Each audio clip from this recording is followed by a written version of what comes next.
Welcome back to our YouTube channel biology with medico. So ये 15 questions वाला series फिर से कंटिन्यू कर रहा हूँ मैं। उसमें 2 यूनिट हो गए थे। सो ये तीसरा वाला यूनिट है, ये भी 12th स्टैंडर्ड का है और ये यूनिट है बायोटेक्नोलॉजी। सो इसमें से 2 चैप्टर है बायोटेक्नोलॉजी में। सो बायोटेक्नोलॉजी का फर्स्ट चैप्टर जो है वो है बायोटेक्नोलॉजी प्रिंसिपल एंड प्रोसेस। ये एनसीईआरटी 12th के चैप्टर नंबर 10 है, बायोटेक्नोलॉजी प्रिंसिपल एंड प्रोसेस। सो आज इसमें हम लोग टोटल 15 एमसीक्यू सॉल्व करेंगे जो मैंने खुद बनाए हुए हैं, और ये शायद मेरे को लगता है कि नहीं 2021 में आएंगे, क्योंकि ये लाइन वाइज एनसीईआरटी लाइन पकड़ पकड़ के ये क्वेश्चंस बनाए हुए गाइस। सो होप से ये आपको अच्छे लगेंगे। सो शुरू करते हैं पहले क्वेश्चन के साथ। सो ये रहा first question. Technique to technique to alter chemistry of genetic material is called as. So पहली बात तो जेनेटिक मटेरियल क्या होते हैं? जेनेटिक मटेरियल होते हैं डीएनए एंड आरएनए। ये 2 टाइप के जेनेटिक मटेरियल होते हैं। सो ये जो टेक्निक है जो जेनेटिक मटेरियल को अल्टर करती है या फिर उसका मॉडिफिकेशन करती है, तो उसको क्या बोलेंगे? सो ऑप्शन 1 है बायो प्रोसेस इंजीनियरिंग, ऑप्शन 2 है जेनेटिक इंजीनियरिंग, ऑप्शन 3 है gene cloning and option 4 is gene transfer. So इसका आंसर क्या आएगा गाइस? इसका आंसर आ जाएगा जेनेटिक इंजीनियरिंग, बिकॉज इसमें जीन ट्रांसफ़र किया हुआ है या फिर जीन अल्टर और मॉडिफाई किया हुआ है। सो इसको बोलेंगे हम लोग जेनेटिक इंजीनियरिंग। अगर ये बायो प्रोसेस होता तो इसमें क्या आ जाता? वैक्सीन्स जो हम लोग अभी कोरोना के लिए ले रहे, या फिर एंटीबॉडीज़, उसके लिए जो अगर आता इंजीनियरिंग तो वो हो जाता bio process engineering.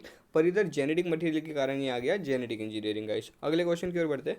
First recombinant DNA was constructed by, मतलब रिकॉम्बिनेंट डीएनए पहला फर्स्ट वाला जो कंस्ट्रक्ट किया था वो किसने किया था? तो ऑप्शन देखो, Sutton and Boveri, Singer and Nicolson, Stanley Cohen, Herbert Boyer, Hershey and chess.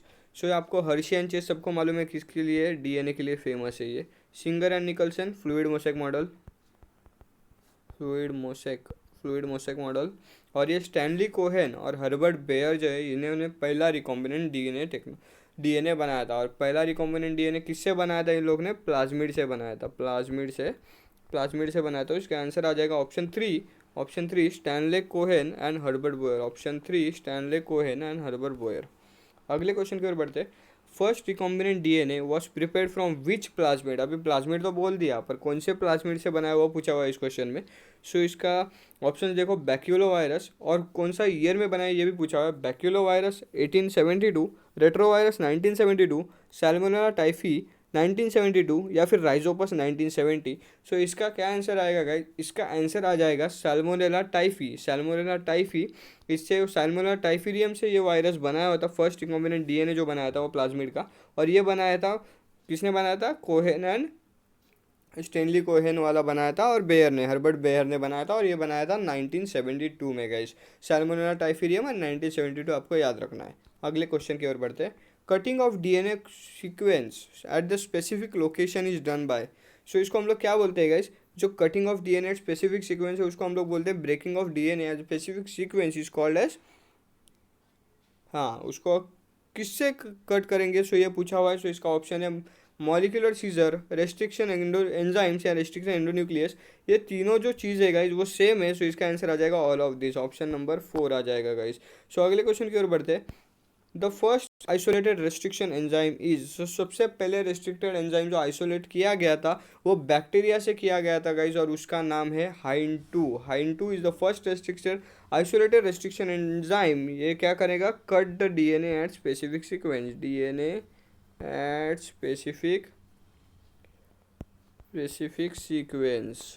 Specific sequence में डीएनए को कट करेगा, और ये बनाया गया था बैक्टीरिया से। सो पहला वाला है हाइन 2 जो फर्स्ट आइसोलेट हुआ था। अगले क्वेश्चन की ओर बढ़ते हैं। Amount of restriction enzymes today present are. So आज के दिन में, मतलब आज के प्रेजेंट ईयर में जितने अमाउंट ऑफ रेस्ट्रिक्शन एंजाइम्स आज के इधर प्रेजेंट है बायोटेक्नोलॉजी में, सो वो है 900। टोटल 900 रेस्ट्रिक्शन एंजाइम्स अब प्रेजेंट है। और ये किससे आइसोलेट किए गए? तो एक्स्ट्रा इन्फॉर्मेशन है कि ये एंजाइम्स 230 स्ट्रेन्स ऑफ बैक्टीरिया से आइसोलेट किए गए, और अभी तक हम लोग को मिले हुए हैं 900 रेस्ट्रिक्शन एंजाइम्स। तो आगे बढ़ते हैं अगली क्वेश्चन की तरफ। Which of the following is the function of exonuclease. So पहली बात तो न्यूक्लियस 2 टाइप्स के, एक है एंडोन्यूक्लियस और दूसरा है एक्सोन्यूक्लियस। सो इसमें हम लोग को कौन सा पूछा हुआ है? इसमें पूछा है आपको एक्सोन्यूक्लियस। सो एक्सोन्यूक्लियस का फंक्शन क्या होगा? So option 1 remove nucleotides, option 2 cuts DNA of specific sequence, option 3 provide sticky ends to DNA, option 4 none of the above. So इसका आंसर आ जाएगा गाइज, एक्सोन्यूक्लियस पूछा हुआ है तो इसका आंसर आ जाएगा रिमूव न्यूक्लियोटाइड्स, ऑप्शन 1 आ जाएगा, ऑप्शन 1 आ जाएगा। ऑप्शन 2 ये जो काम है डीएनए को कट करना, ये करेगा एंडोन्यूक्लियस, एंडोन्यूक्लियस करेगा ये। और ये प्रोवाइड स्टिकी एंड तो आपको पता होगा शायद, ये काम है डीएनए लाइगेज का, डीएनए लाइगेज का काम है गाइस। सो इसका आंसर आ जाएगा option 1 restriction endonuclease. Restriction exonuclease का काम है रिमूव न्यूक्लियोटाइड्स। सो अगले क्वेश्चन की ओर बढ़ते हैं guys, which of the following is the palindromic sequence. पहली बात तो ये देखना है कि पैलेंड्रोमिक सीक्वेंस क्या होता है गाइस। सो पैलेंड्रोमिक सीक्वेंस वो होते हैं जिसका ये जो अरेंजमेंट है, जो अरेंजमेंट होता है गुआनाइन एडेनाइन थाइमिन साइटोसिन का, वो 5 प्राइम से लेके 3 प्राइम तक और 3 प्राइम से लेके 5 प्राइम तक एग्जैक्ट ऑपोजिट डायरेक्शन में आना चाहिए, मतलब ऑपोजिट डायरेक्शन में आना चाहिए। सो इसमें कौन सा ऐसा सीक्वेंस है जिसमें ये दोनों ऑपोजिट डायरेक्शन में प्रेजेंट है। सो इसमें ऑप्शंस दिए हुए 5 प्राइम से लेके 3 प्राइम वाला फर्स्ट ऑप्शन देखो GAATTC, और नीचे आ गया ये देखो ये G, ये फिर से A, फिर A, फिर TTC, मतलब ये तो सही है। और इसमें एक और ऑप्शन है जो सही है, उसका आंसर आ जाएगा मलयालम, बिकॉज अभी ये आप जब भी देखोगे MALAYALAM, सो ये लिखा MALAYALAM, सो ये उल्टा भी लिखेंगे तो भी ये सही आ रहा है, तो इसका आंसर आ जाए पैलेंड्रोमिक सीक्वेंस का एग्जांपल जो बुक में 2 दिए हुए हैं वो मैंने दोनों इधर ले लिए। सो इसका आंसर आ जाएगा ऑप्शन 4 बोथ 1 and 3। अगले क्वेश्चन की ओर बढ़ते हैं guys, sticky ends of DNA are produced by, अभी पिछले क्वेश्चन में ही पढ़ा था हमने, sticky ends of DNA are provided by. So उसका आंसर आ जाएगा डीएनए लाइगेज। एक्सोन्यूक्लियस का क्या पढ़ा था, न्यूक्लियोटाइड्स रिमूव करना, न्यूक्लियोटाइड्स रिमूव करने का काम था, न्यूक्लियोटाइड्स रिमूव करना था। Endonuclease cutting of DNA, cutting DNA at specific sites. So इसका आंसर क्या आ जाएगा गाइज, इसका आ जाएगा ऑप्शन 4 डीएनए लाइगेज। अगले क्वेश्चन की ओर बढ़ते, agarose extracted from seaweeds, C का स्पेलिंग गलत हो गया, SEA, टेक्निकल टीम से वो sorry. Agarose extracted from seaweeds are used in, so ये जो सीवीड्स है एग्रोज जेल यूज़ किया जाता है, वो किसके लिए यूज़ किया जाता है। सो उसका काम है जेल इलेक्ट्रोफोरेसिस। तो आपको पता है कि जेल इलेक्ट्रोफोरेसिस क्यों यूज़ किया जाता है, to separate the DNA sequence according to their weight size. Mostly ये वेट की वजह से होता है, और ये जो जेल इलेक्ट्रोफोरेसिस है वो ट्रे में किया जाता है, और जो लाइटर वाले सीक्वेंसेस है वो ज़्यादा ऊपर चले जाते हैं और हैवी वाले सीक्वेंसेस है वो नीचे चले जाते हैं। सो ये मोस्टली तभी काम आता है जब आपको किसी का डीएनए सीक्वेंस मैच करना हो, मतलब ये मोस्टली तभी काम आएगा जब भी एक आपको डीएनए सीक्वेंस अगर पेरेंट है, मतलब अगर पापा का डीएनए और बच्चे का डीएनए अगर सेम में है, मतलब वो उसका बच्चा है, ये अगर आपको ढूंढना है तो इस सीक्वेंस के लिए आपको ये जेल इलेक्ट्रोफोरेसिस काम आता है। और ये मोस्टली बहुत 99% ये मोस्टली काम आ जाता है कि इससे वो पता चल जाता है कि ये किसका जेनेटिक का, कौन से जेनेटिक का बच्चा है। सो अगले क्वेश्चन की ओर बढ़ते हैं गाइस, PCR स्टैंड्स फॉर। सो पहली बात PCR क्या होता है, PCR का काम क्या होता है, PCR का काम होता है multiple copies, making multiple copies of DNA, copies of DNA. So इसका काम होता है मल्टीपल कॉपीज बनाना। सो ये कम से कम 1 मिलियन कॉपीज बना सकता है गाइस। सो इसका आंसर आ जाएगा, पहली बात तो इसका फुल फॉर्म है पॉलीमरेज चेन रिएक्शन। और अभी सबसे मेन इंपॉर्टेंट टेस्ट जो हम लोग कर रहे हैं इस टाइम कोविड के टाइम में, RT-PCR। सो इसमें PCR जो है गाइस वो है पॉलीमरेज चेन रिएक्शन। और पॉलीमरेज चेन रिएक्शन क्या होता है, ये सिंगल सीक्वेंस, मतलब जो कम अमाउंट लेस अमाउंट का डीएनए होता है उसको मोर देन मिलियन टाइम्स बढ़ा देता है गाइज, वो मोर देन मिलियन टाइम्स बढ़ा देता है, और इसके लिए वो जो रिएक्शंस होते हैं या फिर टेस्ट होते हैं वो इजी हो जाता है। सो अगले क्वेश्चन की ओर बढ़ते हैं गाइज। अगला क्वेश्चन है, in case of restriction in the restriction of ECORI, CO stands for, इसमें क्या है CO, ये जो CO दिया है वो किसके लिए बिलोंग करता है। सो इसका आंसर क्या आ जाएगा गाइज, ECORI पूछा है तो इको से हम लोग को पता चल जाए ये आ गया इश्चोरिया कोलाई। और ये जो R है गाइस वो R होता है स्ट्रेन, R होता है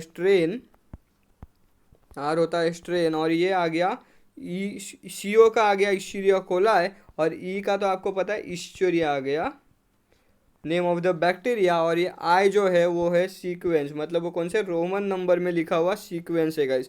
सो इसमें सब हम लोग ने डिस्कस कर लिया, इसमें सिर्फ को पूछा हुआ था, को का आंसर आ जाएगा कोलाई, ई का आ जाएगा इस्टीरिया, आर का आ जाएगा उसका स्ट्रेन जो है, और आई का है वो रोमन नंबर में लिखा हुआ है कि कौन से नंबर पे ये निकाला गया था, मतलब एक्सट्रैक्ट किया गया था। सो अगले क्वेश्चन की ओर बढ़ते हैं, which of the following component is not present in downstream processing. So which of the following component not present in downstream processing, option 1 separation, option 2 purification, option 3 preservation and option 4 expression. So पहली बात तो downstream processing product से product में vary करेगा, ये आपको याद रखना है। और इसमें तीन स्टेप्स होते हैं गाइस। सो पहला होता है सेपरेशन, दूसरा प्यूरिफिकेशन और तीसरा होता है प्रिजर्वेशन। सो इसमें जो स्टेप नहीं इन्वॉल्व है उसका आंसर आ जाएगा एक्सप्रेशन। एक्सप्रेशन एब्सेंट होगा इसमें, सो इसका आंसर आ जाएगा ऑप्शन 4 आ जाएगा। अगले क्वेश्चन की ओर बढ़ते हैं, what is the plasmid. So plasmid आपको सबको पता होगा, extra chromosomal double stranded DNA.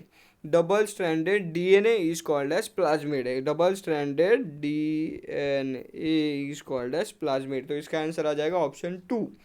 अगले क्वेश्चन की ओर बढ़ते हैं, स्टर्ड टैंक बायोरिएक्टर्स। ये स्टर्ड टैंक बायोरिएक्टर्स किधर काम आता है, पहली बात तो वो अलग अलग एंजाइम्स जो मोस्टली हाई अमाउंट में बनाए जाते हैं उसके लिए काम आता है। सो इसका मेन काम क्या है, सो वो देखते हैं। ऑप्शन 1 है addition of product to the tank, second option है purification of the product, third option है availability of oxygen throughout the process, and last option है इंश्योरिंग एनारोबिक कंडीशन। सो इसका आंसर आएगा option 3, availability of oxygen for throughout the process. ये जो steer tank bioreactors होते हैं guys, उसमें हमेशा ऑक्सीजन अवेलेबल होना चाहिए, वो भी सेम अमाउंट में होना चाहिए। इसी के लिए उसमें स्टीयर टैंक यूज़ किए जाते हैं, और इसमें कम से कम 1000 to 10,000 litres of enzyme is been made. So enzymes बनाए जाते हैं इसमें।